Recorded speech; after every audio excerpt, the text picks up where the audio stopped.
परमेश्वरी को नमन, सदगुरु भगवंतों के चरणों की कोटि च वंदन। दीक्षा दिवस और गुरु पूर्णिमा का अवसर है आया, दीक्षा दिवस और गुरु पूर्णिमा का अवसर है आया। गुरु भगवंतों की निद्रा से, गुरु भगवंतों की निद्रा से धमतरी नगर में हर्ष है छाया, धमतरी नगर में हर्ष है छाया। गुरुदेव की कृपा दृष्टि ऐसी हुई कि हम सबको सहज ही आप श्री का सानिध्य प्राप्त हुआ। हम इतने भाव विभोर हो चुके कि अपने भावों की संपूर्ण अभिव्यक्ति तो नहीं कर सकते, लेकिन समय सीमा के अंदर हम सभी आप श्री के चरणों में अपनी भावनाएं समर्पित करने जा रहे हैं। भावना अभिव्यक्ति के क्रम में सर्वप्रथम मैं आमंत्रित करती हूँ नम्रता जी को कि वे आए और अपनी भावना अभिव्यक्ति एक गाने के माध्यम से करें। और इसके पश्चात पाठशाला के नन्हे मुन्ने बच्चे रेडी रहेंगे।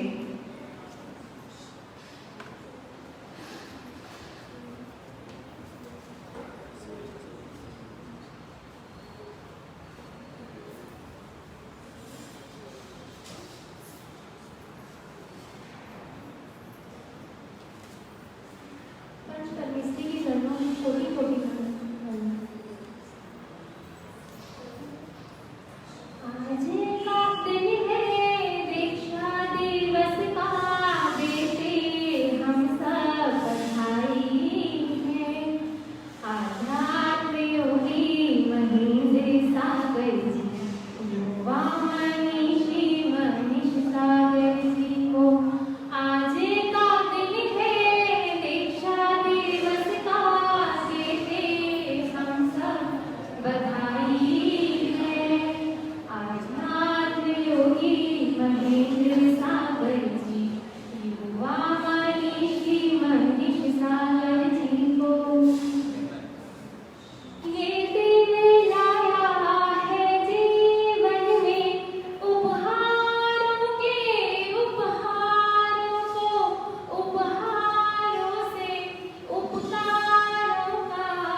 नम्रता जी ने अपनी अभिव्यक्ति से हम सभी को भाव विभोर कर दिया।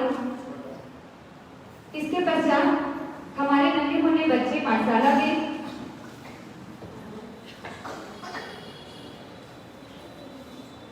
पुकार गुरु का हम पर इतना, पुकार गुरु का हम पर इतना, कैसे शब्दों में कहूँ मैं उतना, कैसे शब्दों में कहूँ मैं उतना।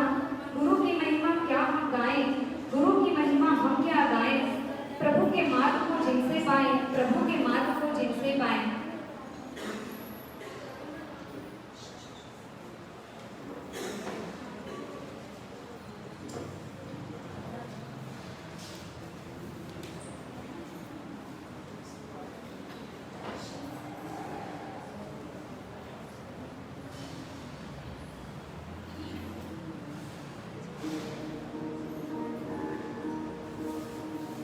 ओ मेरे गुरु अफसोस नहीं जो तेरे लिए सौ दर्द सहे महफूज रहे तेरी जान सदा चाहे ये रहे ना रहे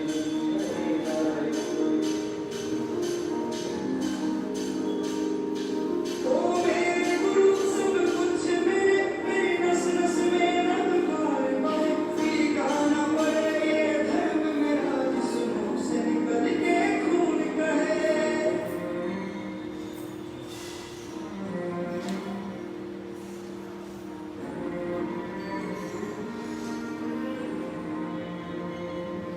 तेरे संग संग मैं चल जाऊं गुल बन के मैं खिल जाऊं इतनी सी है दिल की आरज़ू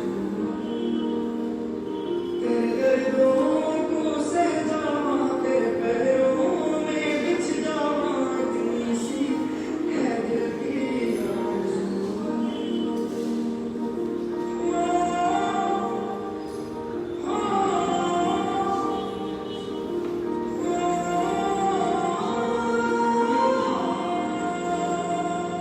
पैरों से निकलते खून बहे फिर भी ना कोई एक शब्द करे आबाद रहे ये दर्द मेरा शासन किए आम रहे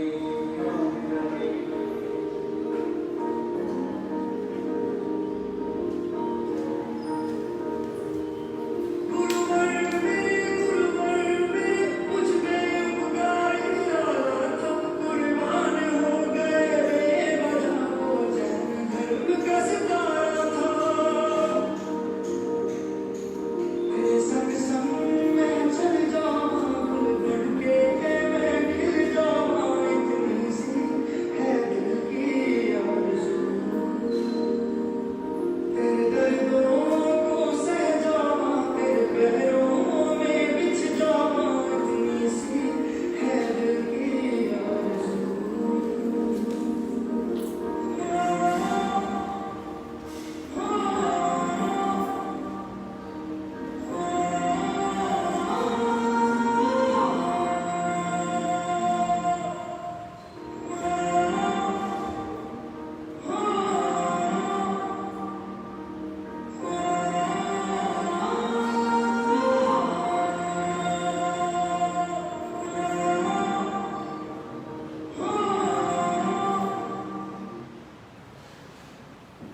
हर्ष हर्ष जय जय हर्ष हर्ष जय जय।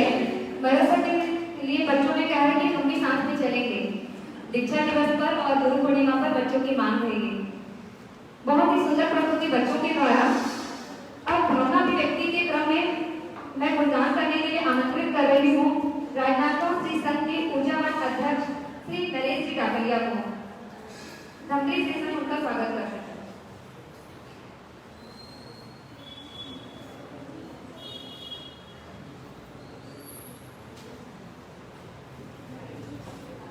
आप सभी को मैं भावना अभिव्यक्ति के क्रम में आमंत्रित करती हूँ। गुरु गुणगान करने का ये अवसर और आपको सुनने का ये सुनहरा अवसर हमको भी प्राप्त हुआ।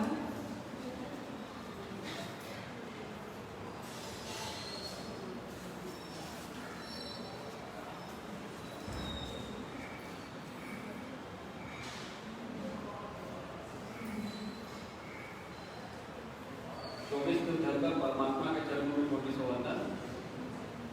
चाहो दादा के देव के चरणों में सरस्वत नमन।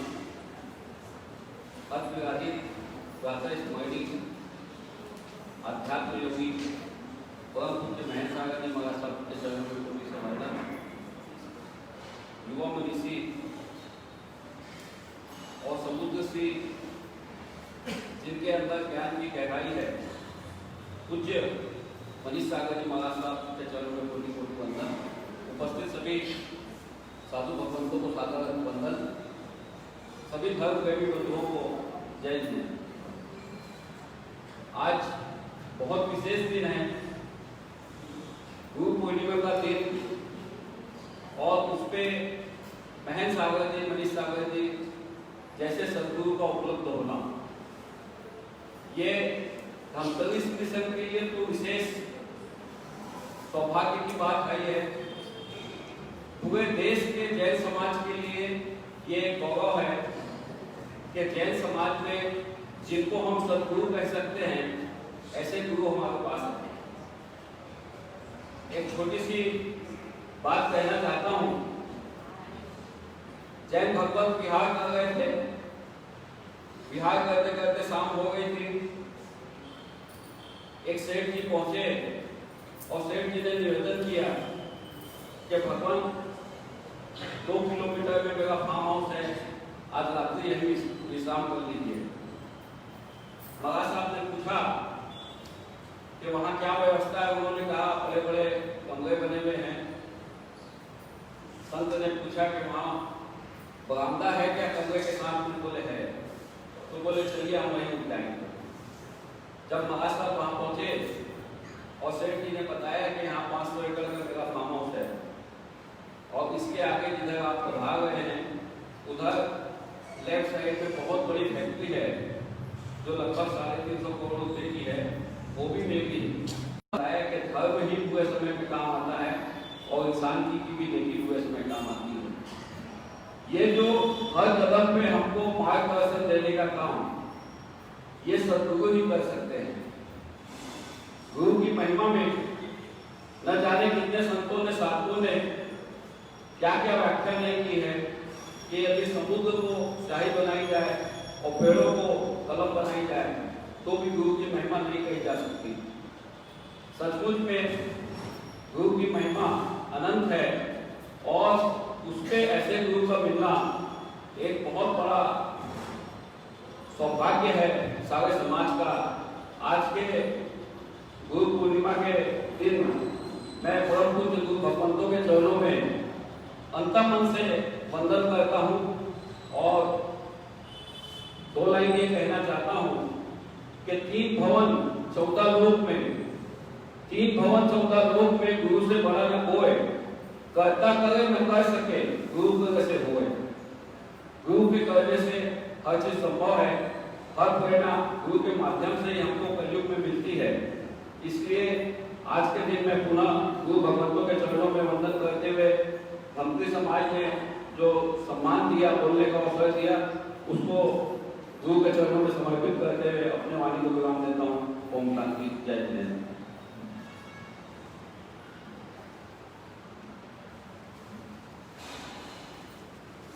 आप श्री ने अपने ही भाव नहीं हम सबके मन में जो उमड़ रही है भावनाओं को भी यहाँ अभिव्यक्त किया है और अब यहाँ उपस्थित सभी लोग अपनी भावनाएं जो उमड़ कर आ रही है पर सबका यहाँ होना पॉसिबल नहीं है, तो कुछ बच्चों के माध्यम से जो समय सीमा की मर्यादा रखते हुए अपना वक्तव्य देंगे। सबसे पहले मैं आमंत्रित करती हूँ आरू जैन को और इसके बाद तैयार रहेंगी समृद्धि कोटलिया मुंगेली निवासी।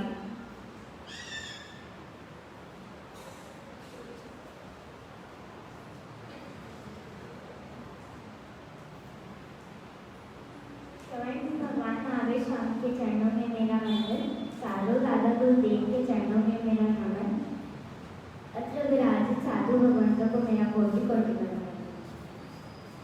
1 2 3 4 गुरुवर की जय जयकार, खल दे चर्चा गुरुवर हमारे सुपर। भगवान के चरणों में मेरा कोटि कोटि नमन। यहाँ विराजित गुरु भगवंतों को चरणों में मेरा कोटि कोटि नमन। आज गुरु पूर्णिमा के अवसर में मैं कुछ बोलना चाहती हूँ। अज्ञान का अंधेरा हरते हैं गुरुवर, अज्ञान का अंधेरा हरते हैं गुरुवर, ज्ञान का प्रकाश करते हैं गुरुवर, तिरने वाले को तिराते हैं गुरुवर, तिरने वाले को तिराते हैं गुरुवर, भव भव ध्यान रखने वाले हैं गुरुवर, भव भव ध्यान रखने वाले हैं गुरुवर। गुरु श्रद्धा से पूरित होकर भक्ति भाव सजाए हम, ओंकारी गुरुवर को शादा शीश झुकाए हम। सभी को शादा जय मिले। हर्ष हर्ष। इसके बाद आमंत्रित है दिव्यांश सोनिया। पंच परमेश्वरी को मेरा वंदन, दादा गुरुदेव को मेरा वंदन, अत्र राजित साधु को भी मेरा वंदन। जय जिनेन्द्र।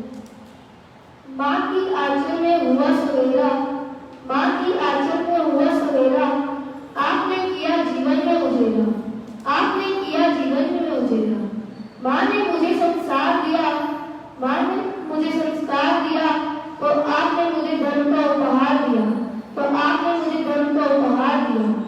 पिता ने मुझे जीवन का पाठ पढ़ाया, पिता ने मुझे जीवन का पाठ पढ़ाया, तो गुरु ने मुझे आचरण सिखाया, तो गुरु ने मुझे आचरण सिखाया।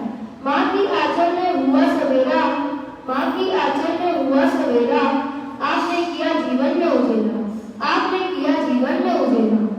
गलत कामों से खुद को मैं बचाऊं, गलत कामों से खुद को मैं बचाऊं, स्वयं को क्रोध में मैं न जलाऊं, स्वयं को क्रोध में मैं न जलाऊं। ऐसा आपसे आशीर्वाद में पाऊं, ऐसा आपसे आशीर्वाद में पाऊं, तब त्याग संयम को मैं भी अपनाऊं, तब त्याग संयम को मैं भी अपनाऊं। आप जैसा वेश मैं भी पाऊं, आप जैसा वेश मैं भी पाऊं। माँ की आंचल में हुआ सवेरा, आपने किया जीवन में उजेला, आपने किया जीवन में उजेला। आपके चरणों की धूल बन जाऊं, आपके चरणों की धूल बन जाऊं, भूख प्यास में सब बन जाऊं, भूख प्यास में सब बन जाऊं। प्रतिदिन प्रतिपाल का लाभ उठाओ, प्रतिदिन प्रतिपाल का लाभ उठाओ। आप जैसा वेश मैं भी पाऊं, आप जैसा वेश मैं भी पाऊं।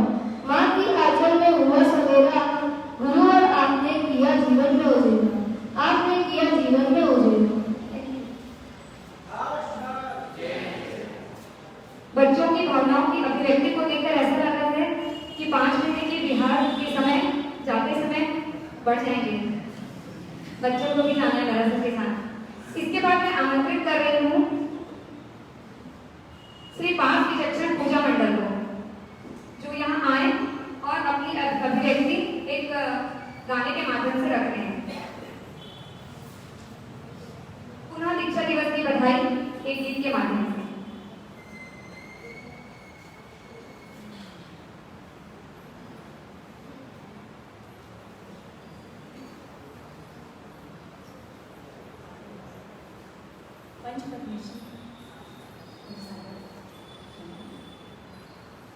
अध्यात्म योग परम पूज्य विनय सागर जी आगे चारों ओर छाई है खुशियाँ, चारों ओर छाई है खुशियाँ। गुरुदेव का दीक्षा दिवस है आया, गुरुदेव का दीक्षा दिवस है आया। धन्य धन्य भाग्य हमारे, धन्य धन्य भाग्य हमारे, जो गुरुवर के रूप में, जो गुरुवर के रूप में हमने आप गुरु को पाया, हमने आप गुरु को पाया।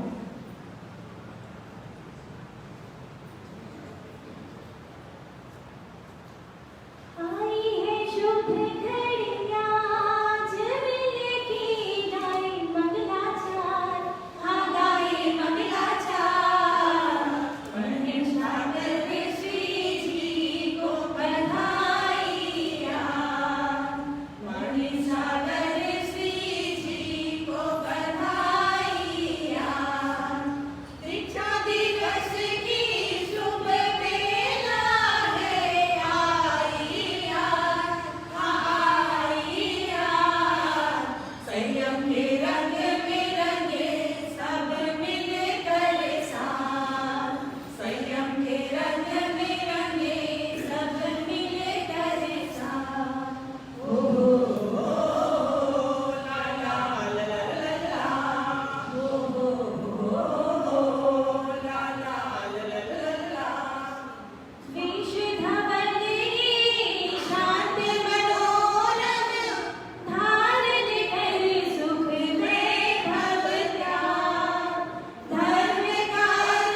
द्वारा। अब मैं जिनको आमंत्रित करने जा रही हूँ उनसे आप सभी भली भांति परिचित है। गुरु पूर्णिमा पर उनका एक विशेष वक्तव्य। चातुर्मास समिति के सचिव एवं ट्रस्ट मंडल की ओर से श्रीमान आकाश जी गोलछा।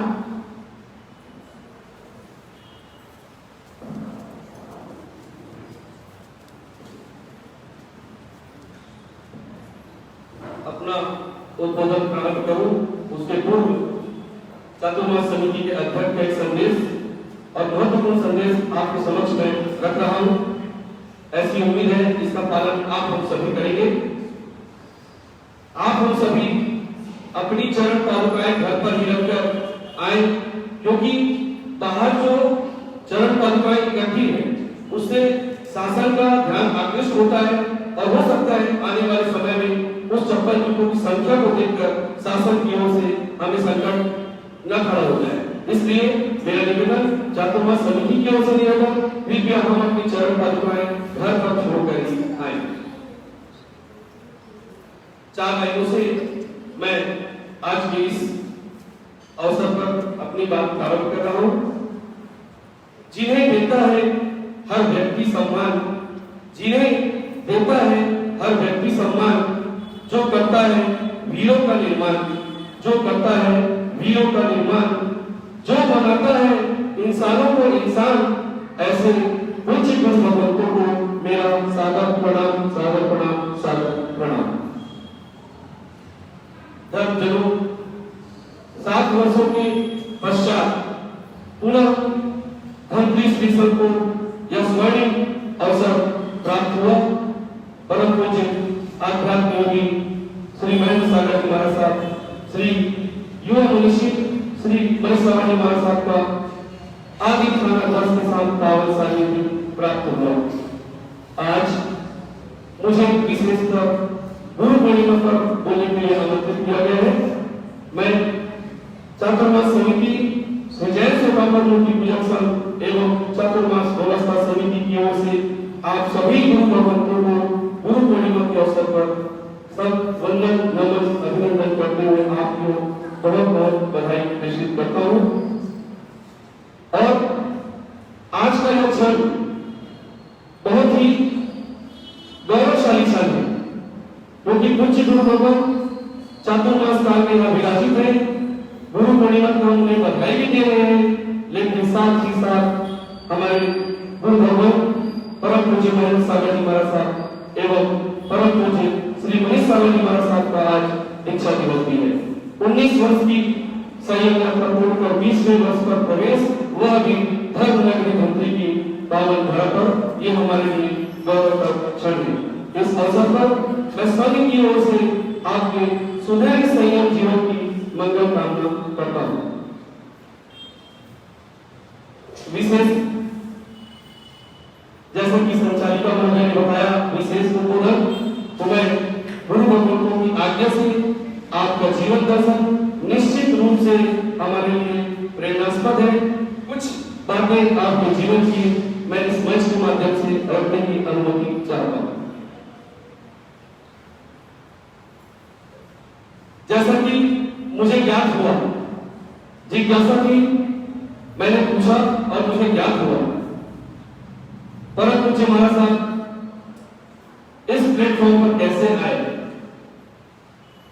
तो मुझे जैसा बताया गया 1981 में परम पूज्य गुरुवर्या श्री मणि प्रभस्त्री जी का चातुर्मास इंदौर नगरी में चल रहा था।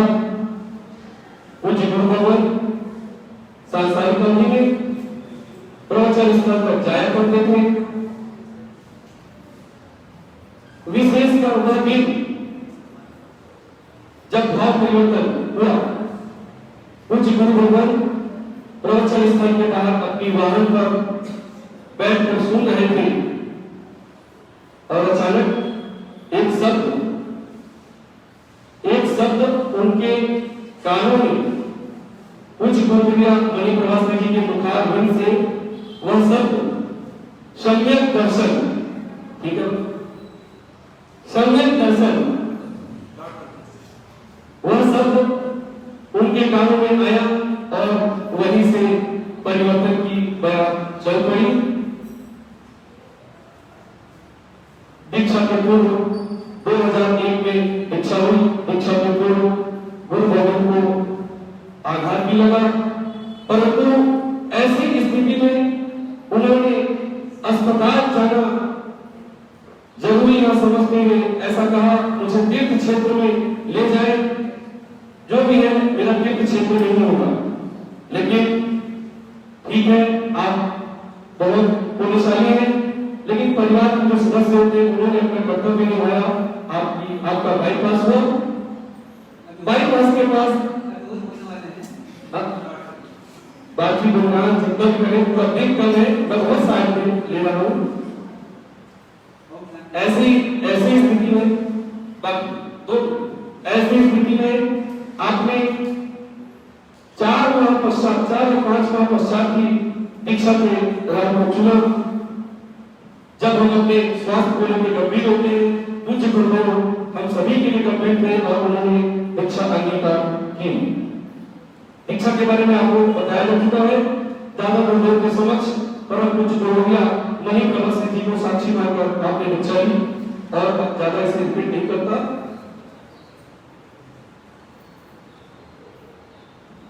मेरे मन में एक बात थी और गुरु ने कहा है कि साथ में करिए और भी लोग हैं, तो मैं इस वक्तव्य के साथ अपनी वाणी को विराम दूंगा। गुरुदेव, हम आप सभी को एक होम्योपैथिक दवा के रूप में तुलना करते हैं। उपचार 3 तरह का होता है, आप हम सभी जानते हैं, उसमें विस्तार नहीं जाऊंगा। होम्योपैथिक चिकित्सा, कोई भी बच्चा कोई भी बुजुर्ग शीघ्र होम्योपैथिक चिकित्सक के पास चला जाता है। वो इंजेक्शन है, फिर मीठी गोली, जाने के बाद त्वरित असर और जड़ से समाप्त। तो मेरे गुरु होम्योपैथिक दवा की भांति है, बहुत ही विधि वाली, निर्मल, सहज, सरल, मिलनसारिता के साथ हमें अपने वाले से दवाई देते हैं और निश्चित रूप से इस चातुर्मास काल में आपकी होम्योपैथिक दवाई से हमने कुछ अंतर आएगा, ऐसी मुझे पूरी उम्मीद है।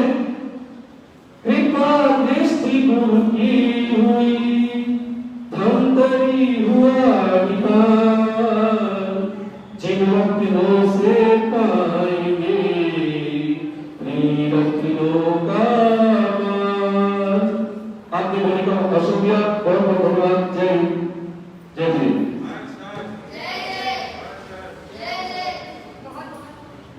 बहुत बहुत धन्यवाद आकाश भैया। आप सभी ने मंदिर जी के प्रांगण में रंगोली देखी होगी। गुरु भगवंतों के आगमन पर हमारे मंदिर की 2 प्यारी बेटियां अपने भावों को रंगों के माध्यम से प्रांगण में सजाया है। देखिए, धमतरी वासियों का किसी ने गीत के माध्यम से, किसी ने अपनी भावनाओं को अभिव्यक्त करके, किसी ने नृत्य के माध्यम से, किसी ने रंगोली के माध्यम से गुरु भगवंत को गुरु पूर्णिमा और दीक्षा दिवस की बहुत बहुत बधाई दी है। उन दोनों बेटियों का नाम है देशना लोहगढ़ और विभूति लोढ़ा। खूब खूब अनुमोदना। आइए हम जोड़ते हैं भव्य भैया के साथ गुरु पूर्णिमा के भव्यतम समापन की ओर। इसके पश्चात हमें गुरु भगवंतों को श्रवण करना है, इसलिए हम अब गुणानुवाद सभा यहीं पर समाप्त करेंगे और गुरु भगवंतों को सुनने की जिज्ञासा हमारी बनी है। सर्वप्रथम श्रवण भगवान महावीर स्वामी को मेरा भावपूर्वक कोटि कोटि वंदन नमन। चारों दादा गुरुदेव को मेरा वंदन नमन। अत्र विराजित परम पूज्य श्री मनीष सागर जी महाराज, श्री मनीष सागर जी महाराज की थाना को वंदन नमन। आइए आज गुरु पूर्णिमा के उपलक्ष्य पर गुरुदेव को ये भजन समर्पित। हमें रास्तों की जरूरत नहीं है, हमें तेरे पैरों के निशान मिल गए हैं। हमें रास्तों की छाए जो दिल पे गम का तेरा, तन्हाइयों ने जो मन को घेरा, खिलता सवेरा लेकर तू रूबरू है। रास्तों की जरूरत नहीं है, हमें तेरे पैरों के निशान मिल गए हैं, हमें रास्तों की तुम्हीं से ज्ञान का दीपक जला है, तुम्हीं से घनघोर अंधेरा मिटा है, तुम जो नहीं गुरुजी कुछ भी नहीं है, हमें रास्तों की जरूरत नहीं है, हमें तेरे पैरों के निशान मिल गए हैं, हमें रास्तों की तुम ही हो शिव और ब्रह्मा का सरगम, सब कुछ तुम्हारा, सब तुमको अर्पणे, अब तेरा मैं हूँ, मुझ में ही तो है, हमें रास्तों की जरूरत नहीं है, हमें तेरे पैरों के निशान मिल गए हैं, हमें रास्तों की जन जन की सेवा, यही मेरी पूजा, तुम ही हो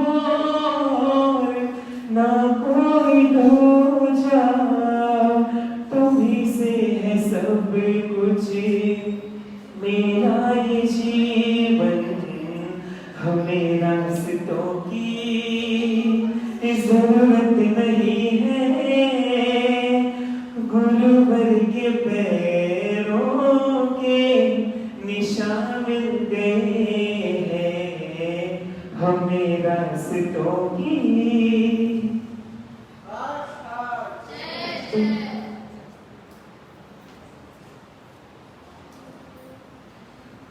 बहुत ही सुंदर प्रस्तुति भव्य भैया के द्वारा। अब आप और हम सभी नरसर के मुखारविंद से जिनवाणी का श्रवण करेंगे।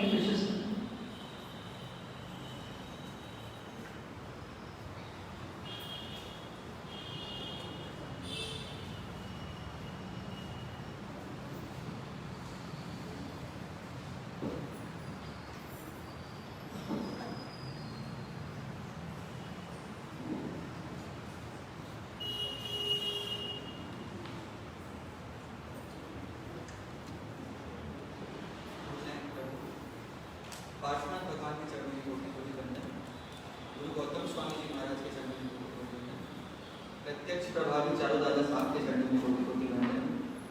आप हम सबके जीवन को पावन निर्मल बनाने वाले ऐसे पूज्य गुरुदेव के चरणों में कोटि कोटि वंदन, और जिनका आज 20वें वर्ष में प्रवेश हो रहा है। सब लोगों ने अपनी अपनी व्यक्ति रखी और आप हम सब सुनते रहे। अब शब्द में और आप क्या कर सकते हैं, सब आपको लगे कि ऐसा है तो सांझ में क्या कर सकते हैं कि गुरुवर प्यारे हो,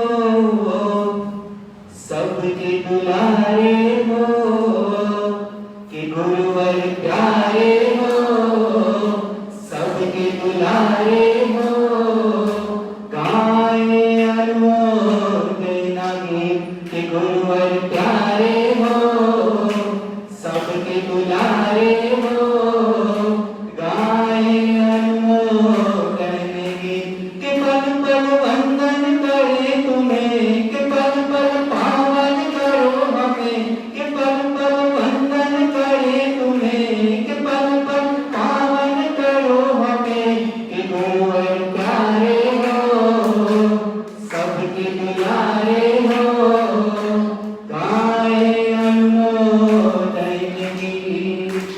जब से पाई नहीं सापुलित होता मेरा मन, जब से पाई नहीं सापुलित होता मानो वाणी से झरते हैं केसर मोती चंदन मानो वाणी से झरते हैं केसर मोती चंदन भाव से रोज मैं वंदन तुम्हें करूं कि गुरुवर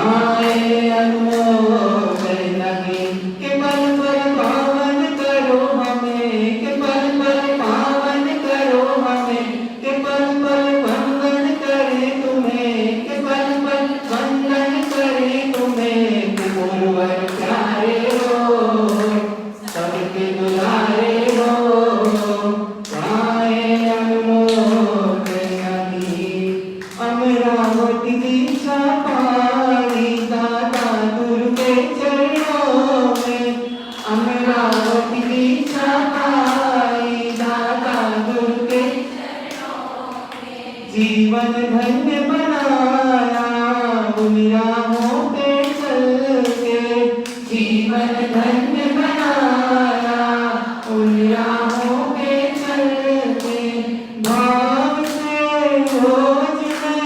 रोज मैं वंदन तुम्हें करूं कि गुरुवर प्यारे हो सबके दुलारे हो गाए अनुमोदन लगे कि पल पल पावन करो हमें कि पल पल पावन करो हमें कि पल पल पावन करो हमें कि पल पल पावन करो कि पल पल वंदन करे तुम्हें कि पल पल वंदन करे तुम्हें कि गुरुवर प्यारे हो सबके दुलारे हो गाए अनुमोदन लगे।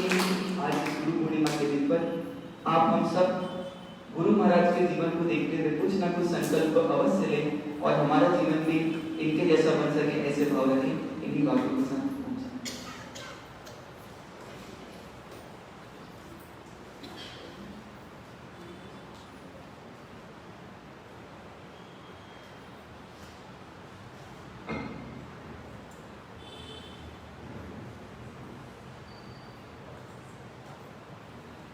ओंकारं संयुक्तं नित्यं ध्यायन्ति योगिनः कामदं मोक्षं चैव ओंकाराय नमो नमः।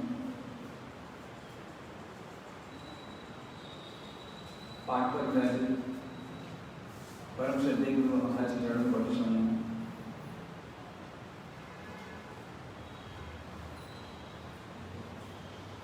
जीवन में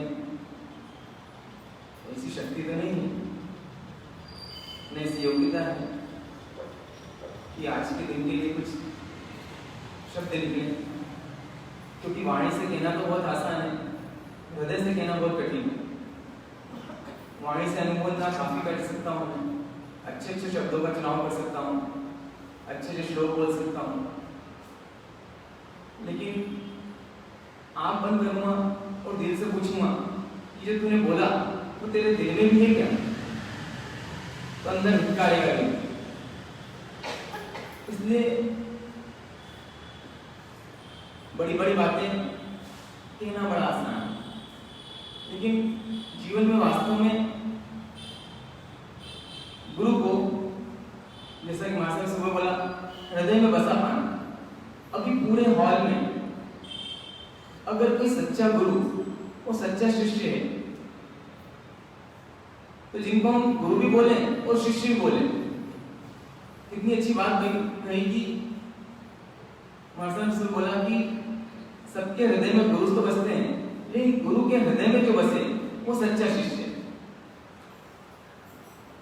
हम पूछें गुरु महाराज से, बड़े गुरु महाराज से, उनके हृदय में कौन बसता है? वो सभी बसते बाबा, लेकिन जब से पहले जिसकी पुकार लगी, जिसको सबसे पहले आवाज दी, यहाँ पे सचमुच कुछ कहने लायक कोई है अगर गुरु पूर्णिमा अवसर पर, तो परम पूज्य छोटे महाराज सर जी, बाकी तो सारा वाणी विलास, वो जो कुछ कहेंगे उनका वाणी, वर्तन, आचरण सब कुछ एक, उनका हृदय भी ऐसा है जैसा गुरु के लिए वो सोचते हैं वैसा बोलते हैं, सिर्फ बोलते ही नहीं। आपने देखा होगा कि वाणी में कोई चुटकुले नहीं होते, कोई मजाक नहीं होती, बिल्कुल गंभीरता होती है। क्यों? क्योंकि बनावटी कुछ नहीं, सहज है बिल्कुल। और सहज व्यक्ति को कुछ शब्दों को लेना नहीं पड़ता बाहर से। सिर्फ छोटी सी बात आपसे पूछूंगा मैं, शायद ये टारगेट है आपके इस चौमासे का। सिर्फ एक शब्द मुझे बताना आखिरी में, जब अगर आखिरी दिन 5वें महीने में अगर हमारी वापस मुलाकात होगी तो, कि गुरु में और सदगुरु में क्या अंतर होता है? क्योंकि गुरु पूर्णिमा है आज सदगुरु पूर्णिमा है या गुरु पूर्णिमा है? मुझे समझ नहीं आ रहा है कि गुरु पूर्णिमा क्या होती है, सदगुरु पूर्णिमा क्या होती है। क्योंकि जो 72 कलाएं सिखाएं, 64 कलाएं सिखाएं, वो भी गुरु होते हैं। तो फिर वो भी गुरु है। जिसने मुझे अ सिखाया वो भी गुरु है। माता पिता भी गुरु है। जिसने मुझे साइकिल चलाना सिखाया वो भी गुरु है। जिसने मुझे अगर बटन काटना सिखाया वो भी गुरु है। तो फिर ये कौन है? ये जो बैठे हुए पाठ, इन्होंने क्या सिखाया? नौकार बन करो, तुम्हें सीख के आया था। राग द्वेष नहीं करना, वो तो मुझे पता है कि प्रवचन में आप क्या बैठे वहां बैठता था, वो पता है कि राग द्वेष नहीं करना, कषाय नहीं करना। तो बहुत सारे लोग बोलते हैं हर प्रवचन में ही बातें होती है। क्या बातें हुई पूरे प्रवचन आखिरी तक?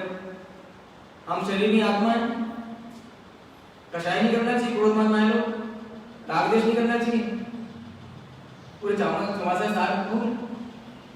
लेकिन गुरु और सदगुरु में क्या अंतर होता है? आखिरी दिन जरूर बताइएगा। अभी वर्तमान में तो सब है ना गोलम बोल है। क्या गुरु पूर्णिमा तो परंपरा से आती है, दिवाली आती है तो पटाखे फोड़ लेते हैं, दशहरा होता है तो रावण जला लेते हैं, ज्ञान पंचमी होती है तो ज्ञान की आराधना कर लेते हैं, लक्ष्मी की आराधना कर लेते हैं। अब वो तो सब ऐसे लोग हैं जो कुछ कहते नहीं। लक्ष्मी जी की आराधना करो, लक्ष्मी जी के पास सामने जो छोड़ा बस ऐसा हाथ रहता है और इधर ऐसा हाथ रहता है। सरस्वती जी आराधना करो तो ज्ञान दे देती। अभी गुरु महाराज को क्या दें? उनको लड्डू पेड़ा कुछ तो छोड़ो, अब इनको मलाई दे देते हैं। अब कुछ करने का हमको समझ नहीं आता क्या करें आज गुरु पूर्णिमा के दिन। तो फिर मुझे गाना अच्छा था, मेरे गला अच्छा, कंठ अच्छा है, मैं गाना गा लेता हूँ। मुझे बोलना अच्छा था, मैं बोल देता हूँ। तो कुछ तो करो ना भाई। एक बात और सोचना, केवल ज्ञान जब होता है किसी का तो देवता क्यों आते हैं? केवल ज्ञान हो गया किसी का, अब देवता बधाने आते हैं। क्या बोलते होंगे सब? आपको केवल ज्ञान की बधाई हो, आपको केवल ज्ञान की बधाई हो। और सब नाचते गाते भी होंगे। अभी सारा सीन वैसे ही है। अभी बालिकाओं ने नृत्य किया, जैसे किसी का केवल ज्ञान होता है तो वैसे अप्सराएं आती होगी, बालिकाएं आएंगी। फिर वो कोई देवता आते तो अच्छा अच्छा मतलब पकान करते हैं, वो सब भी हो गया, सब हो गया। अभी गुरु पूर्णिमा है। अब भाई क्या करें गुरु पूर्णिमा को? कुछ पता ही नहीं हमको। गुरु पूर्णिमा अच्छा गाते हैं वो, अरे मेरे पास कॉपी है क्या? उसमें लिखा था भजन वाला, पिछली बार मैंने गाया था और देना बहुत बढ़िया भजन था। मुंगेरी में मेरी वो रहती है फ्रेंड, अरे वो तुम्हारे आए थे ना हमारे साथ, अरे वो वाला बहुत बढ़िया भजन था। अपन प्रैक्टिस करेंगे, एक दिन में प्रैक्टिस हो जाएगी क्या? अरे प्रैक्टिस नहीं होगी यार, वो वाला पुराना गा लेंगे। हाँ पुराना गा लेंगे। फिर मैं कोई मजाक नहीं हो रहा हूँ आपको, ऐसा ना समझना। ये सामान्य मेरी बात है, आपकी बात नहीं, मेरी बात है। हम करते क्या है, करना क्या है? अच्छा आपको किसी को पता है क्या गुरु पूर्णिमा दिन क्या करना है? क्या आपको पता है कि गुरु में सदगुरु में क्या अंतर है? कैसे गुरु है मतलब? देखो कलयुगी हम कैसे हैं, आपकी और मेरी। एक गुरु महाराज को देखा हमने, बहुत ठाट बाट से रहते थे। हमारे पास तो साधन रहते हैं, कभी आप तपा कहीं जाइएगा, बड़ा सिंहासन होता है, बिल्कुल बीच में गुरु महाराज बैठते हैं, बिल्कुल ठाट से जिन शासन के राजा पधारे, ऐसा मतलब बढ़िया लगता है, थोड़ा सा अच्छा देख के मनवा लगता है। चेहरे को लगता है क्या गजब की जिंदगी, इनकी लाइफ तो ऐसी होना चाहिए। तो टुकड़ टुकड़ आपने देखा ना, बुलाया मार्शल बोला सुबह प्यारे लाल को बुलाया। बोले भाई प्यारे लाल क्या बात है, तो क्यों देख रहे? बोले महाराज जी लाइफ तो आपकी है, क्या शानदार है, चाहिए तो कोई से कैसे मिलेगी? कुछ ही करना, मेरा चेहरा बन गया। तो ये क्या होता है? अरे भाई एक गुरु होता है, एक चेला होता है।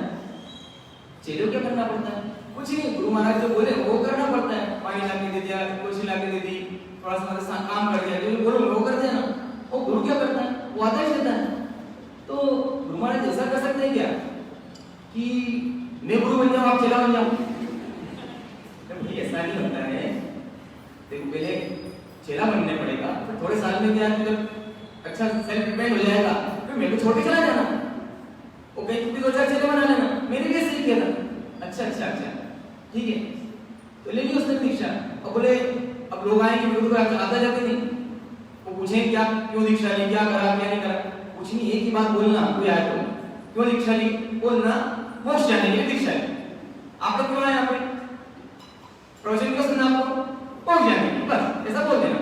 बोले ऐसा, बोला ठीक है समझ गया, आए सब भगत लोग पाँव धोए, अच्छे बढ़िया तेल मालिश की, शाम को गोशी ला के दी थी, घी अच्छा लगा था, बोले देसी घी है साहब, देसी घी है बिल्कुल, घर तो बढ़िया है, घर तो बढ़िया है, धीरे धीरे चाट टूट के खा लिया, पेट भर गया बढ़िया से, रात को संतरा वंतरा लगा दिया, काम में और वाला के सो गए, सुबह क्या मस्त नींद आई रात भर में, बड़ी मजा आ गया उसमें तो। बोले गुरु महाराज की बात आया, हमने बोला गुरु महाराज जी प्रश्न है, खावन मिले खिचड़ी ओरन मिले सो, चेलो पूछे गुरु से मोक्ष तो ही क्या और ये मोक्ष क्या और कोई मोक्ष है, खाओ पियो मस्ती में रहो, क्योंकि हमको आपने दो चीज होती है, एक गुरु पद और एक होता है गुरु, दो चीजें, एक गुरु पद और गुरु। आप पूजा किसकी कर रहे हो, गुरु पद की या गुरु की, पंच परमेश्वर के साथ हमारा विस्तार देखो होगा है, हमारे पास कपड़े हमारे पास में सब है ना, तो हम पंच परमेश्वर शामिल है नहीं, तो गुरु पद पे है कि हम गुरु हैं। फिर एक और प्रश्न है आपके लिए, सब समाधान मास्टर करेंगे आपके, आप गुरु पद की उपासना करते हैं या गुरु की उपासना करते हैं, क्या आपके मन में कोई गुरु है, गुरु पद की उपासना करना आसान है, गुरु की उपासना करना कठिन है, क्योंकि इसके लिए क्या करना पड़ता है, डंडे भी खाने पड़ते हैं, खड़ी खोटी भी सुनना पड़ती है, फिर क्या बनना चाहिए अपने को, आपको मैंने पूरा बता दिया, पूरा एकदम कलियुगी कैसा है मतलब हमारा सिस्टम, क्या क्या चाहिए हमको, खाने को क्या मिले खिचड़ी और ओढ़ने को सोर, अब इससे बड़ा मोक्ष क्या होगा, गुरु महाराज के चरणों में हम तो आ जाओ, बस कुछ नहीं करना है, गुरु महाराज रखेंगे आप सब खाने पीना, इतना बड़ा समाज है, बाकी कुछ करने नहीं, एक बात बहुत अच्छे मानते हो, आपको सबसे अच्छा काम क्या आता है, प्रतिक्रमण व्यवस्थित करना आता नहीं आता, कुछ भी बोलना सबसे बढ़िया आता है, और हमको क्या चाहिए इससे ज्यादा, क्या चाहिए बताओ, नहीं है, तो ये हमारे, ये हम जैसे गुरु, ये आप जैसे शिष्य, अब हम सुनते किसको, सच्चे गुरु को और सच्चे शिष्य को, तो मेरे को आपने मौका दे दिया, तो आपने समझ गया हो कि अपना आईना कैसा है, मैंने आईना दिखाया, बुरा मत मानना मेरी बात का, मैं भी वैसा ही हूँ जैसे आप हो, मुझे भी कुछ भी नहीं समझ में आता, अभी केवल ऐसा हो गया है कि हमने शिष्यता स्वीकार कर ली, लेकिन वास्तव में शिष्य तो महाराज साहब के कितने शिष्य है, पूछो बड़े महाराज साहब के कितने शिष्य हैं, सच्ची बता रहा हूँ एक ही शिष्य, और अगर महाराज साहब से पूछो कि कितने गुरु हैं उनके, हमारे 5660 गुरु होंगे, लेकिन छोटे महाराज साहब से पूछो कि कितने, पूछो कितने भगवान हैं उनके, तो भी क्या बोलेंगे वो, मेरा एक ही गुरु है और एक ही भगवान है, बस तेरे कौन, ये जो बैठे ना ये दोनों पक्का गिरेंगे, लेकिन जिनने इनको पकड़ लिया अच्छे से वो तो गिरेंगे गिरेंगे, मैं भी कोशिश कर रहा हूँ, आप भी कोशिश करें, कुछ गलत बोलाओ, गिराके के विरुद्ध बोलाओ तो इच्छा नहीं,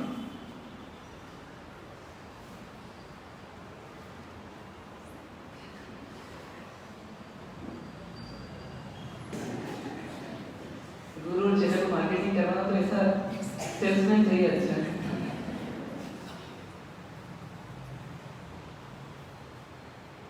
आज का दिन जो है गुरु पूर्णिमा है, गुरु पूर्णिमा के दिन ये चंद्रमा को दिखे तो कैसा दिखेगा, कैसा दिखेगा, बता कैसा दिखेगा, वो दिखेगा, और अमावस्या के दिन नहीं दिखेगा, बहुत अच्छा। तो आज का दिन क्या है, गुरु को पूर्ण रूप में देखने का दिन है। चंद्रमा को पूर्ण देखना तो हर बार कर लेते हैं हम, साल में 12 बार, लेकिन गुरु को पूर्ण रूप में देखने का काम आज तक नहीं किया, और जब तक गुरु को पूर्ण रूप में नहीं देखते हैं तब तक क्या दिखता है पता है आपको,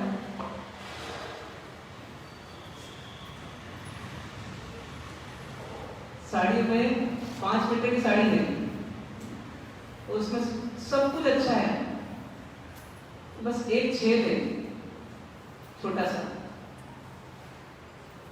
अब आपने पूरी साड़ी देखी साड़ी वाले के, आपको उस पूरी साड़ी में क्या दिखेगा, आपको उसको अलग लगे, पहले अच्छी लग रही थी, 4.5 मीटर तक अच्छी लगी, और आखिरी के 5 मीटर में आपने जो देखा उसके कारण आपको तो लगे। अब आपसे कोई पूछे ये साड़ी इधर क्यों रखी, क्या बोलेंगे आप, अच्छी नहीं, सही नहीं, डिफेक्टिव है, तो उसमें क्या दिखा आपको, पूरी साड़ी में साड़ी नहीं दिखी, अब क्या दिख रहा है, सिर्फ छेद। मतलब गुरु छद्मस्त होते हैं कि भगवान होते हैं? आपका शास्त्र क्या बोलता है? शास्त्र क्या बोलता है? नमो निरंतरम और नमो द्वय सवसवर्णम में क्या अंतर है? नमो निरंतरम गुरु है और नमो द्वय सवसवर्णम भगवान है। सही?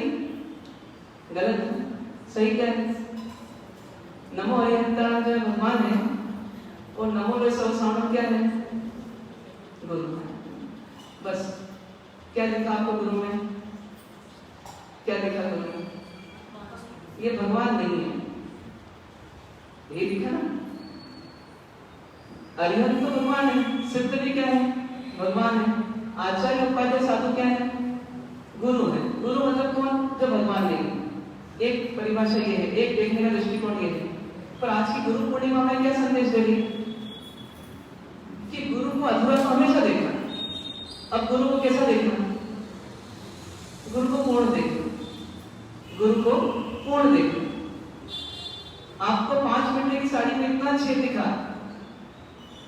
आपने उसको रिजेक्ट कर दिया। आपका छोटा सा बच्चा है, छोटा बच्चा है और उसकी जींस में इतना बड़ा छेद है घुटने पर। मम्मी ने उसको पहनाया, उसके मन में शंका ही नहीं, उसके मन में आती है आजकल जींस ऐसी आती है, कभी ऊपर छेद, कभी नीचे छेद, कभी बीच में छेद, कभी पीछे छेद, लेकिन उसको शंका ही नहीं। क्यों नहीं है? क्योंकि पहना क्या है इससे मुझे मतलब नहीं है, पहनाया किसने उससे मुझे मतलब है। मेरी माँ ने मुझे पहनाया, बस गलती हो ही नहीं सकती। एक छोटे से बच्चे के जीवन में यदि कहा जाए कि तेरे जीवन में भगवान कौन है, तेरे जीवन में प्रधानमंत्री से बढ़कर के कौन है, तेरे जीवन में बड़े से बड़े अभिनेता से बढ़कर के कौन है, उसके हर प्रश्न का, अपने हर प्रश्न का उत्तर उसके बाद एक ही है, मेरी मम्मी, मेरे पापा। बस ऐसा का ऐसी समर्पण, मतलब बिना शंका के, निशंक होकर के, बिना संदेह के समर्पण कैसा? भगवान जैसा, परमात्मा जैसा, कि ये मेरे भगवान है। जब गुरु के प्रति आ जाता है तो उस दिन अपन क्या मना लेते हैं? गुरु पूर्णिमा मनाते हैं। कमी तो है, कमी निश्चित है, लेकिन उनकी कमी देखूं या मेरी कमी देखूं? जब मेरी कमी देखने आता हूं तो उनकी कमी मुझे कमी लगती नहीं। 5 मीटर की साड़ी आपने रिजेक्ट कर दी, भले 5000 रुपए की थी। अब वही साड़ी यदि आप अपनी नौकरानी को देना चाहो तो वो दुखी होकर लेगी या खुशी खुशी ले लेगी? बताइए, क्यों? छेद छोटा हो गया क्या? छेद तो वैसे ही, फिर क्या कम हो गया, क्या बढ़ गया? क्यों ले लिया उसने खुशी खुशी? और वो तो शादियों में करके जाएगी उससे, ऐसा क्यों? क्योंकि उसको उस छेद से ज्यादा छेद किसमें दिख रहे हैं? अपनी साड़ी में दिख रहे हैं। जो साड़ी मैं पहनती हूँ उसमें इतने छेद हैं, उसकी तुलना में तो इसमें कोई छेद ही नहीं। छेद को तो इग्नोर करो, इतनी बढ़िया साड़ी बन रही है, और क्या चाहिए आपको? ये दो दृष्टिकोण है। आपकी बहू रिजेक्ट कर देगी उस साड़ी को, और आपकी नौकरी रिजेक्ट नहीं करेगी बल्कि एक्सेप्ट कर लेगी खुशी खुशी। बस हमें क्या देखना पड़ेगा, क्या देखने का तरीका ढूंढना पड़ेगा? कुछ नहीं, सिर्फ एक ही चीज, गुरु पूर्णिमा में गुरु को पूर्ण रूप से देख लो। बस पूर्ण रूप मतलब भगवान। जैसे मेरे पास कौन बैठे? भगवान बैठे। आपके सामने कौन बैठे? गुरु महाराज बैठे, भगवान बैठे। गुरु महाराज बोलना भी किसी को तो थोड़ा आजकल के जमाने में कठिन पड़ता है, पर चलो उतना कर बोल लेते हैं, सोच भी लेते हैं, पर भगवान भी देख पाते। 16,000 साधु साध्वी विचरण करते हैं। आपको कभी लगता है कि इस धरती पर भगवान विचरण करते हैं? भले वो भगवान हो या ना हो, लेकिन उनकी वाणी में भगवान है। और अपने को किससे मतलब है? उनसे मतलब है कि उनकी वाणी से मतलब है? उनसे मतलब है और उनकी वाणी से मतलब है। जब 12th में एडमिशन हुआ, मतलब 11th पास हुए, तो लोगों ने बहुत डरा दिया था कि 12th में बहुत पढ़ना पड़ेगा, ऐसा करना पड़ेगा, वैसा करना पड़ेगा, IIT भी देना है, ये भी देना है, वो भी देना है। तो एक दोस्त ने एक टीचर ढूंढ दिए थे, तो उसने मुझे बताया, बोले कि एक टीचर है पावड़े करके, महाराष्ट्र टीचर है, मैथ्स मैं 2-4 दिन से पढ़ रहा हूँ, बहुत अच्छा लग रहा है, तो तू भी अगर तेरे चाहे तो पढ़ ले। तो जब मैं घुसा उनके वहां उसके साथ, तो दूसरी मंजिल पे तो उनका कमरा था, वो बनियान में और पजामे में थे। टेबल कौन सी थी, तो जैसे टेंट हाउस की टेबल होती है ना, ऐसी टेबल थी, और बैठने के लिए बच्चों के लिए क्या था, तो बेंच थी स्टील की, लोहे की। कमरा कैसा था, ऑइलमेंट नहीं था, कोई व्यवस्थित कमरा नहीं था, कहीं डिस्टर्बर उखड़ रहा था और कहीं तो गाया भी था। बाहर कोचिंग क्लास के बोर्ड नहीं था, पढ़ाने में आवाज में दम नहीं था। किताब एक सामने पड़ी है, पावड़े जी गुरुजी बैठे हैं, एक 2 छात्र और बैठे हुए हैं, हमारा नंबर लगने वाला था। देख करके क्या इमेजिन होगा, ऐसा व्यक्ति क्या करेगा, कुछ नहीं कर पाएगा, दम ही नहीं होगा इसमें। पहले दिन पढ़े, सीरियसली बस ये प्रश्न है, इसका ये जवाब है, लिखते भी जा रहे हैं, आप पढ़ते जाओ खुद ही बच्चों और समझते जाओ कि मैं क्या करूंगा। अब तो पूरा और इंप्रेशन खत्म हो गया। दूसरे दिन भी ऐसे चला, तीसरे दिन भी ऐसे चला, फिर चौथे दिन थोड़ी हिम्मत हुई, उनसे पूछा तो सही कि भैया क्यों लिख रहे हो आप ऐसा, ऐसा कैसे हुआ। तो पूछने की कोशिश करी, तो चेहरे पे कोई तनाव नहीं। अच्छा बेटा ये चीज, वापस अगला पेन निकाला कॉपी का, फिर कर दी। ऐसे करते करते जिज्ञासा चलती रही, 1 घंटा पूरा भी हो गया, नई पेज कोई थी नहीं, पढ़ाते रहे, 1.5-2 घंटे हो गए, चेहरे पे कोई शिकन नहीं ये बोला पानी पीकर आपको नहीं देखने की टाइम कितना हुआ, पढ़ते यार। फिर बीच में कुछ थोड़े से स्ट्रॉन्ग क्वेश्चन भी करे, उन्हें उसके लिए जवाब दे दी। कोई बहुत शब्दों की बाजीगरी नहीं थी उनके पास, शब्दों का जादू नहीं था, लेकिन बस एक चीज थी कि उनके पास प्रश्न का उत्तर था। बताइए कैसे लगते हैं ऐसे टीचर, सही कि गलत है। जब बोर्ड एग्जाम हुई उसके 2 महीने पहले उन्होंने कोर्स करा दिया था, क्योंकि मई-जून में चालू कर दिया था, 2-3 महीने पहले पूरा करा दिया। उसके बाद रिवीजन भी हो गया 2-3 बार, एक तो कॉन्फिडेंस आ गया कि 12th के मैथ्स में अपना शायद कोई समस्या नहीं आएगी। योग से पेपर हुआ, पेपर जिस दिन हुआ पेपर लंबा चौड़ा आ गया, बोर्ड ने स्टाइल बदल दी पेपर लेने की, इतनी स्टाइल बदल दी कि उसमें 35 क्वेश्चंस आ गए, और जो कि आपको सिर्फ 3 घंटे में करना थे, और समय ऐसा नहीं था कि इसमें अपन उसको पूरा कर सके, इतना लेंथी पेपर था। तो शुरुआत करी 1 से 2, 2 से 3, 3 से 4, ऐसे करते करते आखिरी में स्पीड बढ़ाई, सब कुछ किया, 33 क्वेश्चन हुए, 33 क्वेश्चन। 2 क्वेश्चन बड़ी मुश्किल से कुछ तो भी कर दिए मैं जल्दी, क्योंकि टाइम आखिरी में खत्म हो गया। बाहर निकला, ऐसा लगा पेपर बिगड़ गया, क्योंकि इतना लेंथी पेपर क्या हो, क्या सही किया होगा, पीछे देख करके पलट के नहीं देखा, लेकिन इतना था कि शायद 90 के आसपास, 80 के आसपास शायद मार्क्स आ जाएंगे। सब लड़कों से पूछा जो भी बाहर निकले, बोले मेरा पेपर बिगड़ गया, मेरा पेपर बिगड़ गया। मैंने कहा मेरा पेपर भी बिगड़ गया। ऐसे करते करते हम लोग घर आ गए, अगले पेपर की तैयारी शुरू हो गई। वो पेपर सब पूरे हो गए, रिजल्ट का दिन आया, रिजल्ट का दिन आया। उस समय रिजल्ट देखा कि इंग्लिश में इतने, हिंदी में इतने, साइंस में इतने, फिजिक्स में इतने, केमिस्ट्री में इतने, बायो, मैथ्स, सोशल जो भी सब्जेक्ट्स थे उस समय उनमें इतने इतने, मैथ्स में 92 नंबर आ गए।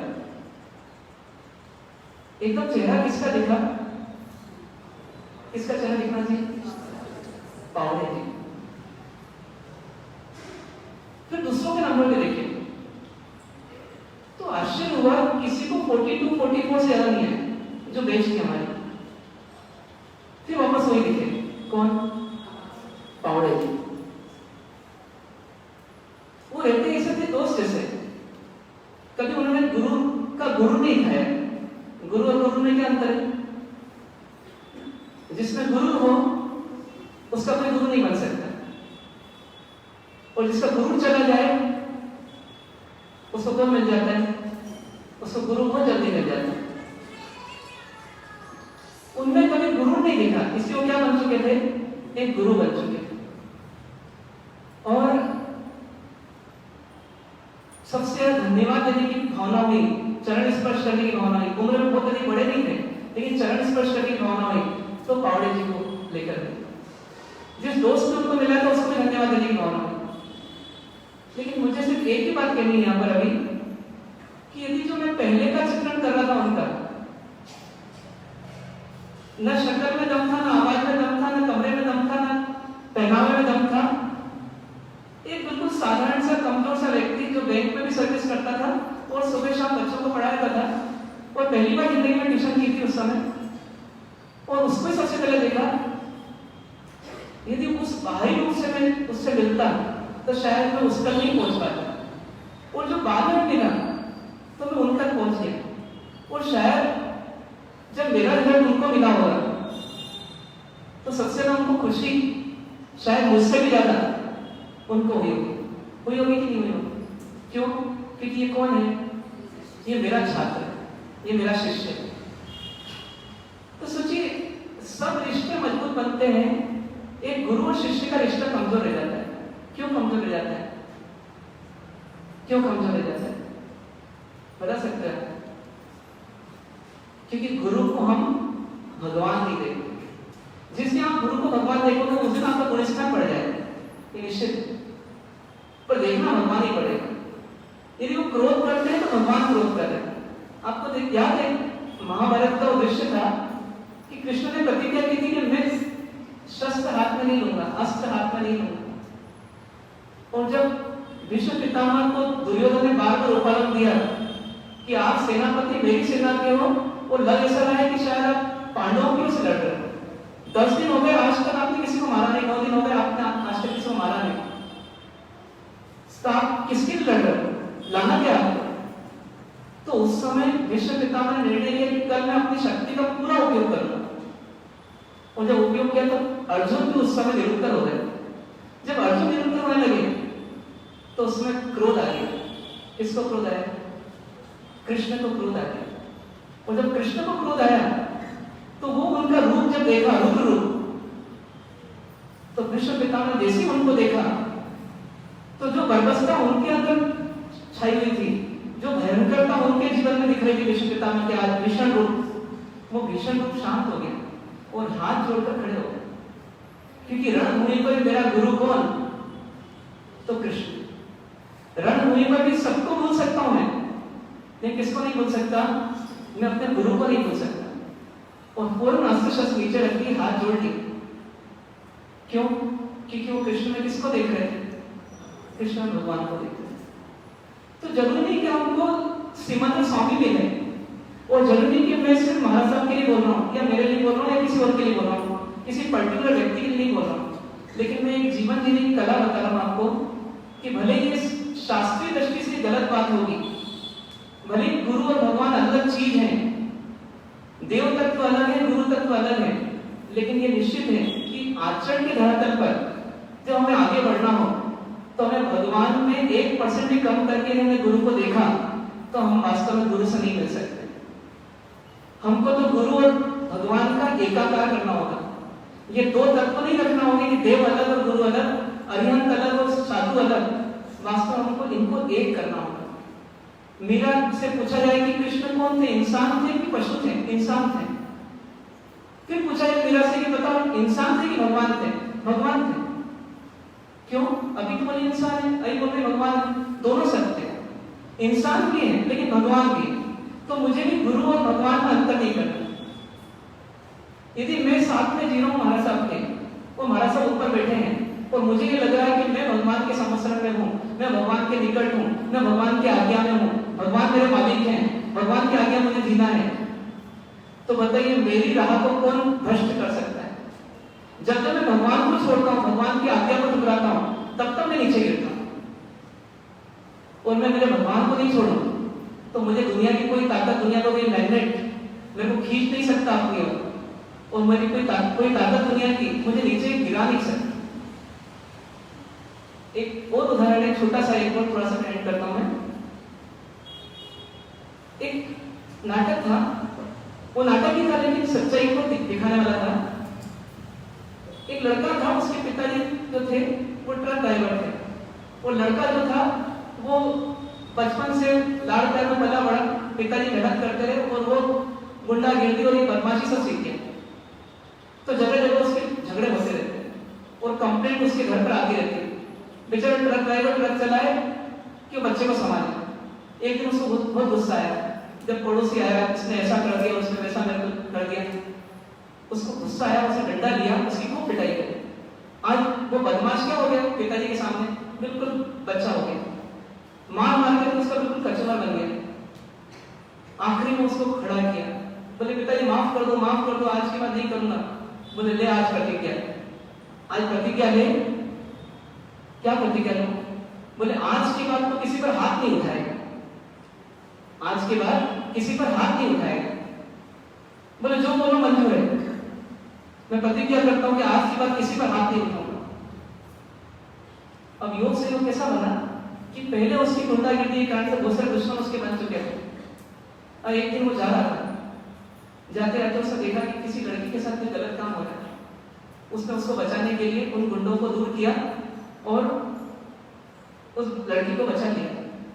लड़की दूर जाकर के खड़ी हो गई टक्कर, वो बीच में फंस गया। चारों गुंडे, पांचों गुंडे उसको लेकर के गोला बना लिया और उसको अब मार रहे हैं।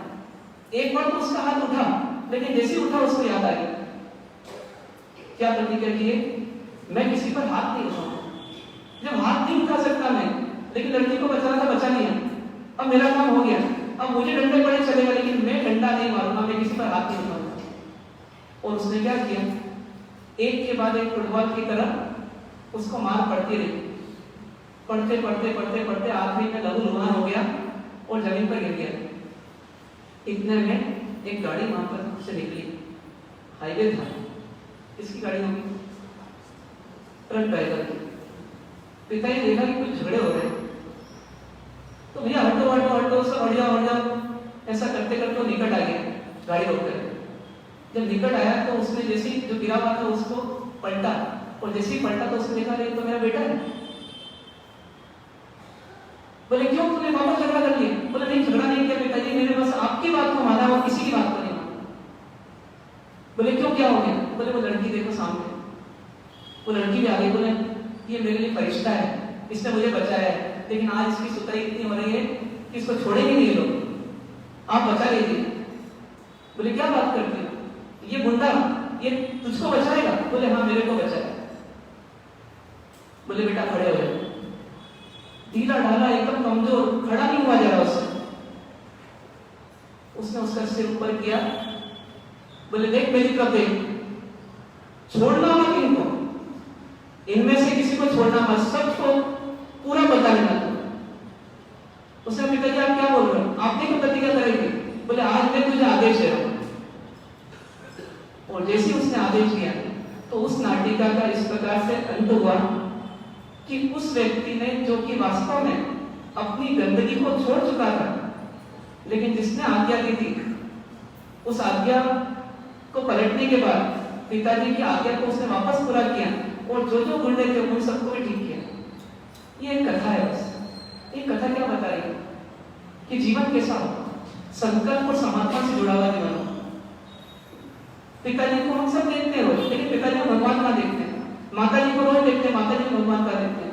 गुरु महाराज को रोज देखते हैं, गुरु महाराज को भगवान का देखते हैं। हमको इस दुनिया में भगवान दिखते ही नहीं, इसलिए समर्पण नहीं आता, इसी समर्पण पर जीने का संकल्प नहीं आता। लेकिन इसीलिए हमारा विकास भी नहीं होता। हम घमंड के पुतले स्वयं बन रहे हैं। हमने दुनिया को तो भगवान नहीं माना, पर सबसे बड़ा भगवान किसको मान लिया? अपने आप को। मैं किसकी मानूंगा? मेरे मन को जचेगी तो मानूंगा। बहू भी क्या बोलती सासू जी को, मुझे जचेगी तो मानूंगी, मैं तो नहीं मानूंगी। तो ये सोच हमारी सही है या अपनी सोच को बदलने की आवश्यकता है? बताइए। सोच सही है हमारी या गलत है? गलत है। क्या करना पड़ेगा? क्या करना पड़ेगा? कोई 1% की 0.001% की यदि अपन ने गुरु में भगवान नहीं देखा तो बोलते हैं 100-500 पछताया, फिर पीछे पछताएगा। चिड़िया चुग जाएगी खेत, फिर गुरु चले जाएंगे और हम पछता चले जाएंगे। गुरु कैसे जाते हैं पता है? कभी आपने देखा कि कोई व्यक्ति आपके पास से निकल रहा है? कभी देखा ही होगा। और जब निकल रहा है तो उसके पीछे पीछे उसकी क्या जा रही है? उसकी परछाई उसके पीछे पीछे जा रही है। आप सोचो परछाई तो जड़ है, वो तो रुकी रहेगी नहीं, यहाँ पर वो रुकने वाली है, वो बढ़ जाती है। कितने गुरु आए आज तक और कितने गुरु चले गए, लेकिन बस जिसने समय पर गुरु को पहचान लिया और समय पर उसके प्रति समर्पित हो गया, और वो गुरु भी कौन? आत्मगुरु, आत्मा का गुरु बना लिया उसने, तो वास्तव में वो गुरु पूर्णिमा मना ली उसने और उसका जीवन सफल हो गया। कोशिश करना है आपको, हमको सबको, कि हम आज के दिन एक संकल्प जरूर करें कि मेरे अहंकार को मैं पीछे रख करके भगवान आत्माओं को देखना चालू कर दूं। कब, किस वेश में, किस रूप में, किस बात के लिए, किस प्रसंग में मेरे सामने भगवान आते हैं, उनको पहचान सकूं, अपने गुरु को दूर करके अपने गुरु में भगवान देख लूं। बस ऐसा प्रयास आप हम सब करें। इन्हीं शुभ भाव से लेना। ओम शांति शांति।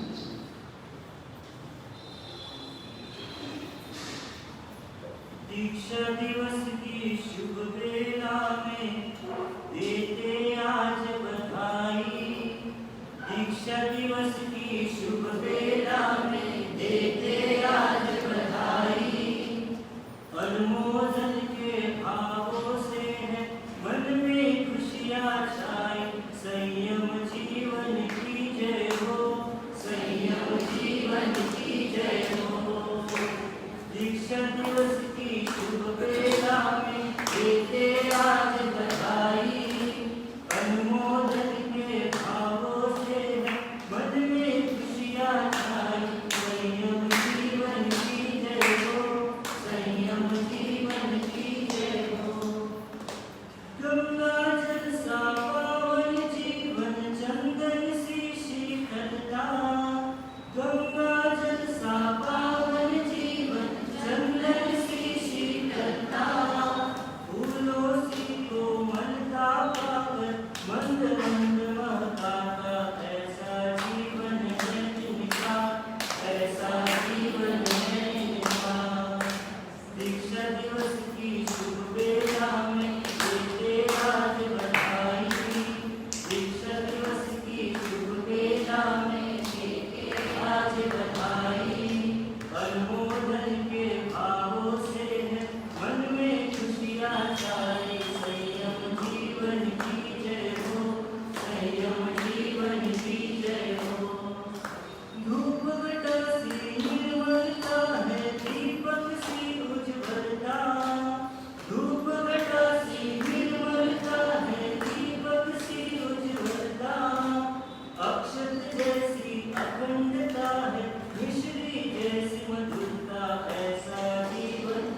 अभी हमने जो गुरु नहीं है उसे सुना, हम गुरु से सुन रहे हैं गुरु शिष्य से क्या चाहते हैं वास्तव में। और 5-7 मिनट का समय लगेगा, थोड़ा सा अनुशासन रखेंगे।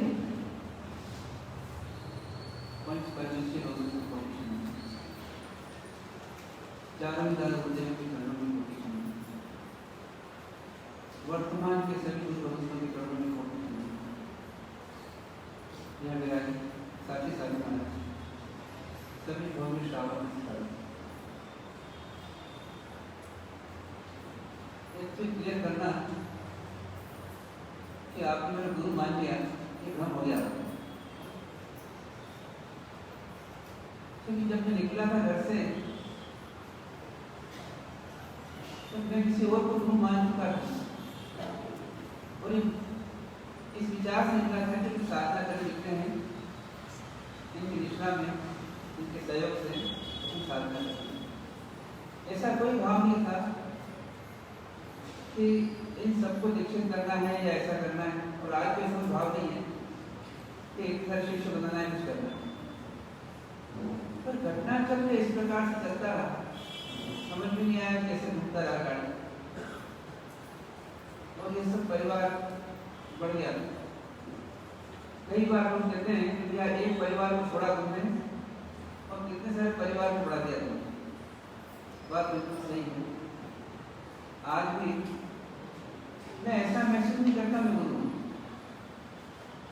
मैं सिर्फ महसूस करता हूँ कि मोक्ष मार्ग का राही हूँ, मोक्ष मार्ग चलना है, मुझे भगवान महावीर का मार्ग करना है।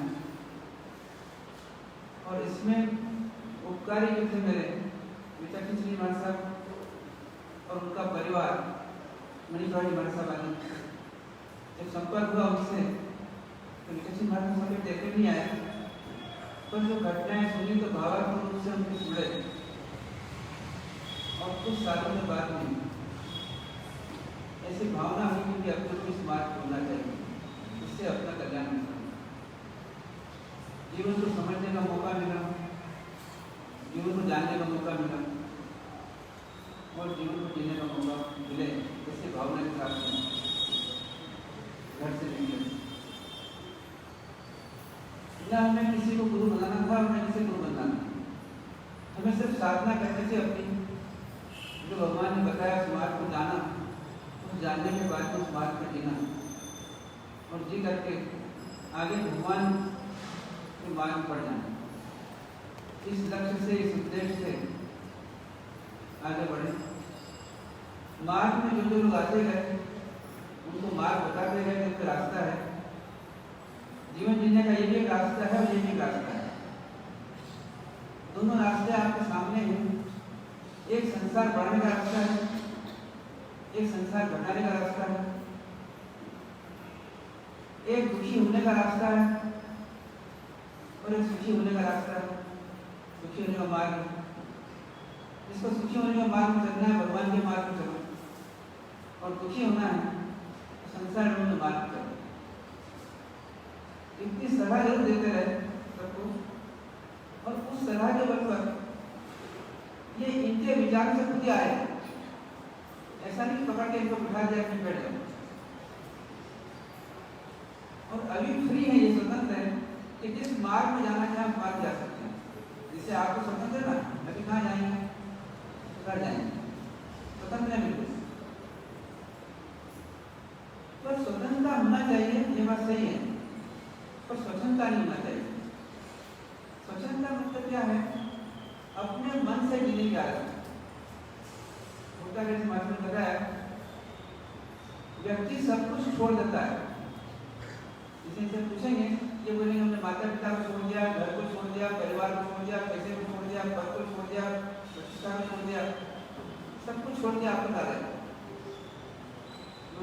एक चीज इनसे पूछें कि क्या चीज छोड़ के नहीं आए, अभी आप भी आए छोड़ के आए, क्या चीज छोड़ के नहीं आए। भगवान के प्रति मन को समर्पित नहीं कर रहे।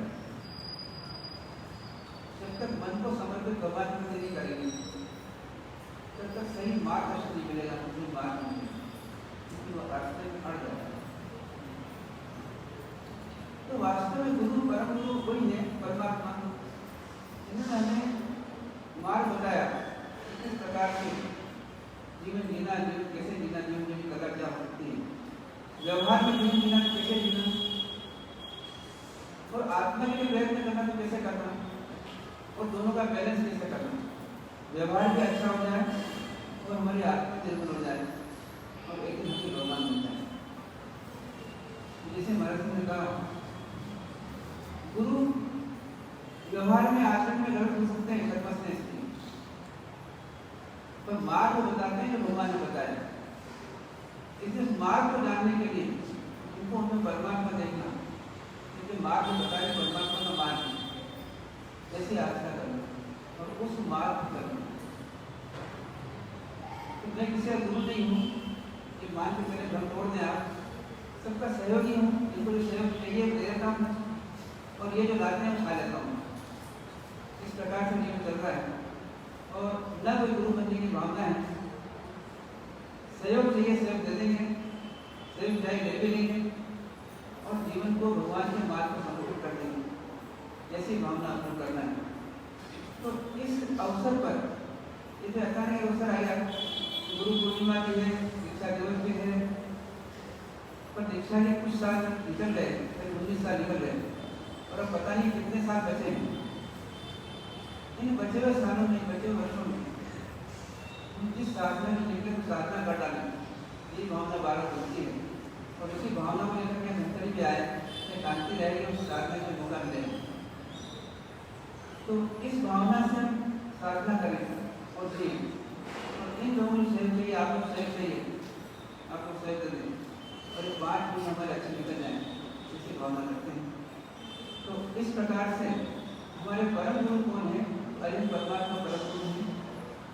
फिर उनके मार्ग में आने वाले जिन्होंने हमें मार्ग को एकदम बचा रखा और हमारे तक पहुँचाने में जिम्मेदार बनी रही, उस मार्ग में आने वाले गणधर आदि हैं, वो हमारे गुरु हैं।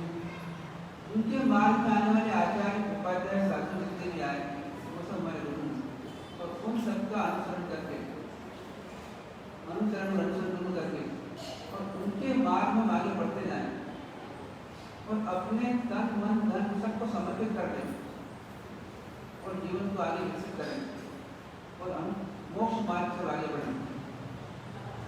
तो गुरु महाराज क्या बताते हैं? तो गुरु महाराज भगवान से मिलाते हैं, इतने काम करते हैं। गुरु महाराज क्या करते हैं? तो कहते हैं मेरा कुछ नहीं, सब भगवान का है, भगवान से मिलाते हैं। अब 2 भगवान हैं, एक भगवान बाहर के भगवान है और एक भगवान अंदर है भगवान। एक वह है जो कि भगवान बनने लायक है, भगवान बन सकता है, और एक वो है जो भगवान बन चुके हैं। गुरु महाराज क्या कहते हैं? जो भगवान बनने लायक है उसको जो भगवान बन चुके हैं उसे मिला करके और ये बताते हैं कि तू भी भगवान बन सकता है यदि पॉजिटिव प्रयत्न करे, सकारात्मक प्रयत्न करे, तो भगवान बन सकता है। ये गुरु महाराज बताते हैं और इस मार्ग को जान करके जो व्यक्ति भगवान बनने की मार्ग लग जाता है वो वास्तव में गुरु का सही शिष्य बन जाता है। बाकी शिष्य जो हैं वो आते हैं चले जाते हैं, आते चले जाते हैं, वो संसार का परिवर्तन करते हैं, पर जो उस मार्ग लग जाते हैं कि मुझे भगवान बनना है, अभी तक संसार भटकता रहा, मेरी आत्मा परमात्मा बनने लायक है, सत्य के लायक है और संसार भटकता रहा, तो संसार से निकल जाऊंगा। इसलिए भगवान से क्या प्रार्थना करते हैं कि संसार से इस प्रकार से जाऊं।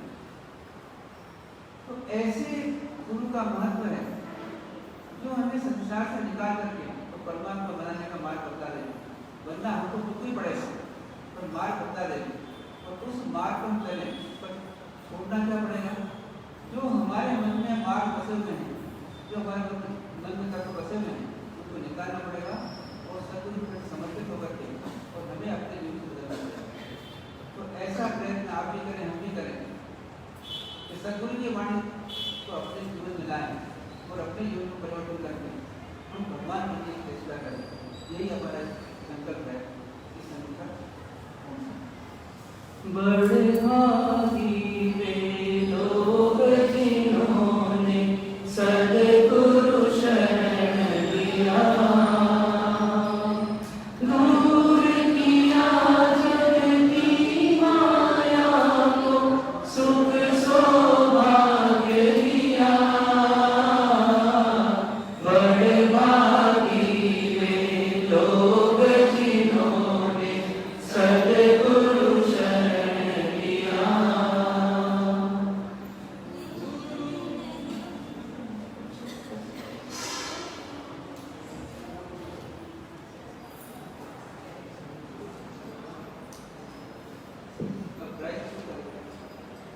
प्राइज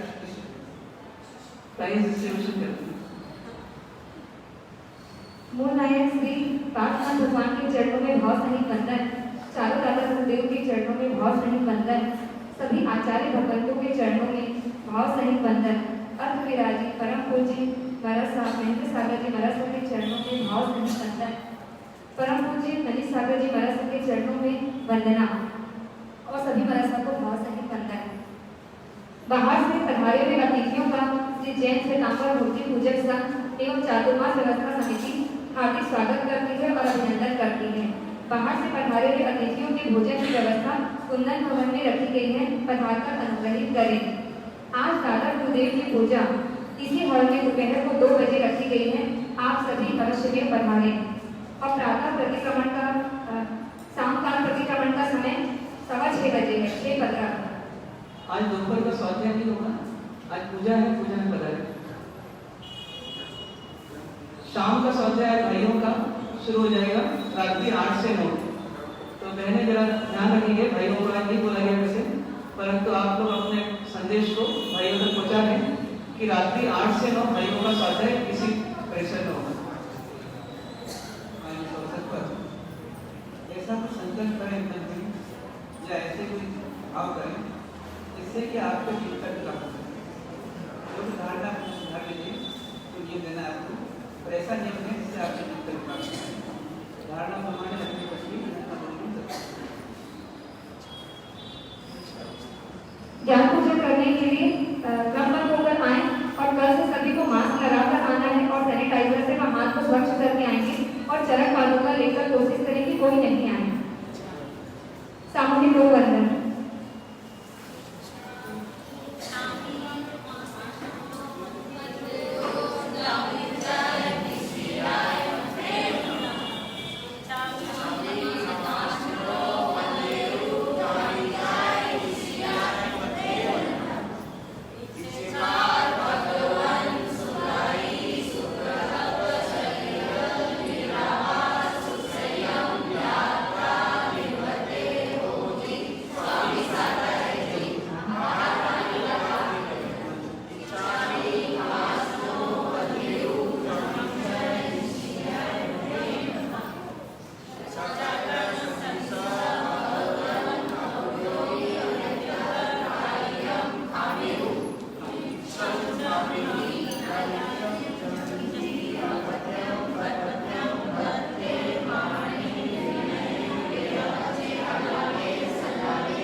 उपवास सुयोगे oven Maske देवकार मास्कम tension मनसन Pandyan forcing 60% उत्पत्ति अनंतनामन सहस्रन पच्चन जगत सानंदन बोसरी जिनका पहले से बेले का तेले का पचकरण हो तो पांडन फोर्सिंग 60% उत्पत्ति अनंतनामन सहस्रन पच्चन जगत सानंदन बोसरी उपवास एकांशमा प्यासना आयुर्वेदिकी उगर से नौकार से फोर्सिंग 60% उत्पत्ति जो मास्कम पांडन अनंतनामन सहस्रन पच्चन जगत दिशा मनु सुस्मतरण आयुर्वेद देवी विद्या पचके अनंत देवालय के समुद्र वर्षम एकास्म व्यासम पचके प्रासनम है संतन सारणम आउंट पसम गुरुन संतन भोसरे